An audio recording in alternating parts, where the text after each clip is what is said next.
Hey everyone, Melinda here, and I am doing a short video on how I make my samples. A lot of the other Avon representatives have asked me how do I make them, what containers do I use, how do I choose the products, so here you go. First off, when making any samples, you want to consider the products or samples that you want to do. Now, we do have a few that aren't able to be put into samples, like say the makeup, the lipsticks, the powders, you know, because they won't be hygienic if you try to do it that way. And also another one that is very difficult and, well, not difficult, but shouldn't be made into samples are the daily essentials, you know, the pill stuff, because you can't touch the pill. People don't want to take something that someone has touched with their hand, or even if you wore a glove and put it in like one of these Ziploc bags, you know, they don't know. So those are some of the products that shouldn't be made into samples, but there are others. One of the ones that I've done in the past that are a little difficult to do is kind of like the creams, like this one, the Odyssey Preferred Skin Softener. The creams is a thick type texture, so it's easy, but it's also difficult because it depends on what you use to scoop it out and what size container that you want to put it in. The easiest ones that you can choose from are like the perfumes, like this is my personal one that I haven't used yet. The perfume liquid deodorant. And the sample that I'm going to be showing making tonight is the new Senses Bubble Bath. Alright, so why don't we get onto this? Get onto that. Now, some of the containers that I have here are simple containers like these ones right here.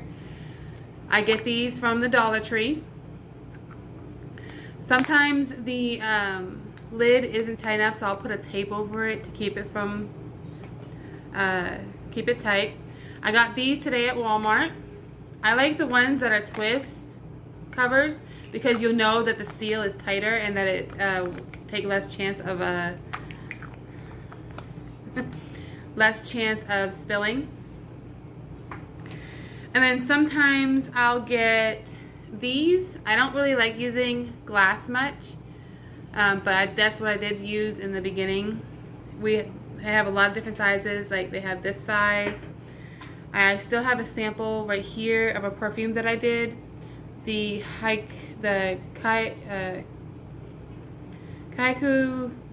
Kyoto Flower Intense. Where's my camera? You can see that there's a little bit in there, but with a perfume in these bottles, the problem that I have is these tops, since they are kind of wood based, they actually soak up the perfume. So I actually had a little more perfume in here than what's in there, but I will demonstrate how to put some in one of these bottles. Alright, so I'm going to start with that. So I'm going to take my perfume liquid deodorant. You can use a syringe or a measuring thing that you can get from the doctor. I've chosen a gosh, I forgot what they were called. I do apologize that my video is a little sketchy. Anyways, nose cleaner. This isn't the one for nose cleaner. This is something else different, and it's clean. I just opened it. So what I'm going to do is I'm going to stick it in the hole as deep as I can. Well, first I'm going to get some air in it. Deep as I can. You can see.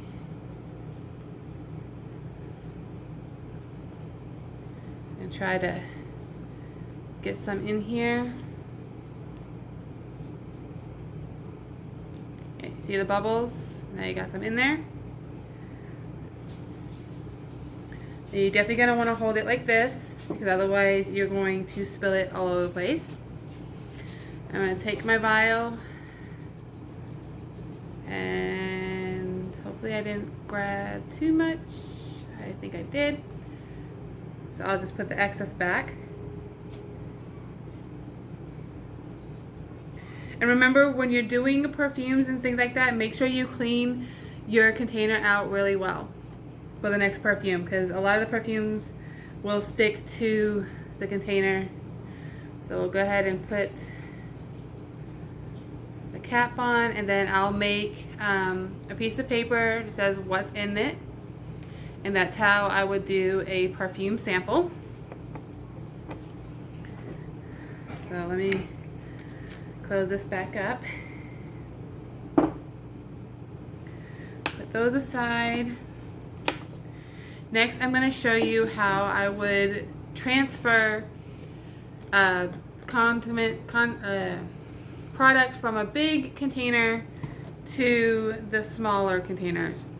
Now, you can do it the easy, direct way by pouring, but then you'll have to keep a close eye on it.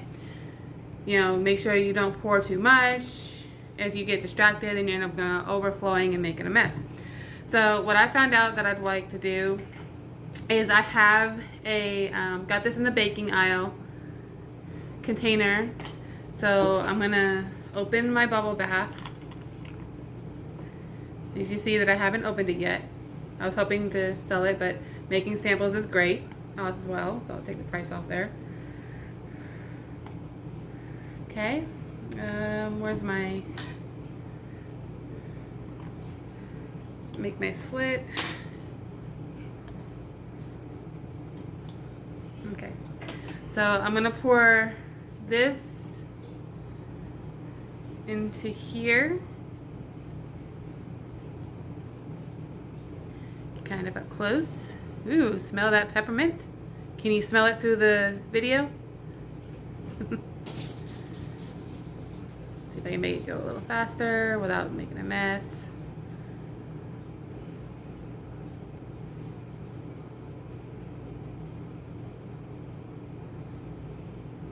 Alright, so we'll cut it right there.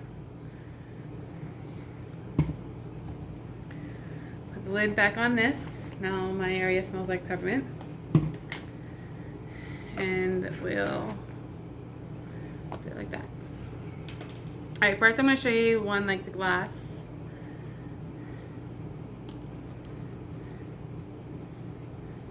See how easy it is, and you can actually control the flow better in this kind of container. So get one of these. Hold it like that.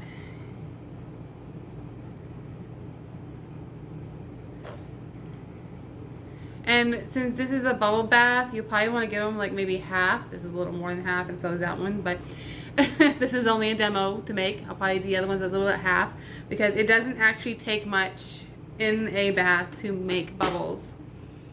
And then I'll show you the twist container one.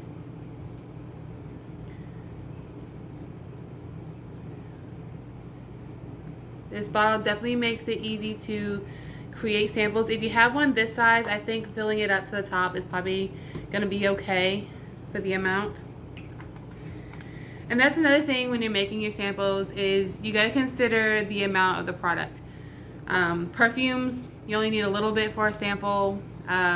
For something that deals with like a bath, you'll need a bit more. Creams, depending on the type of cream, like if it's just a simple skin cream anywhere, just give it like a little size for like the hands so they can feel it. Or if it's like a facial cream, definitely watch out the amount of product that you do put in your samples. Alright, so I just made that sample. I'm going to show you what I do to put them in stuff with bags. I'll put the sample, we'll do it with the glass one. Make sure that the lids are tight. I'll put the sample inside the bag in case of breakage or spillage.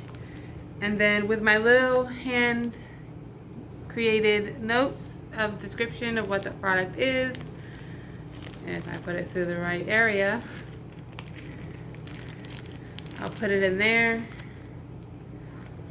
seal it up, try to probably get all the bubbles out, the air out, and there I have an easy, handleable sample to give out to one of my customers.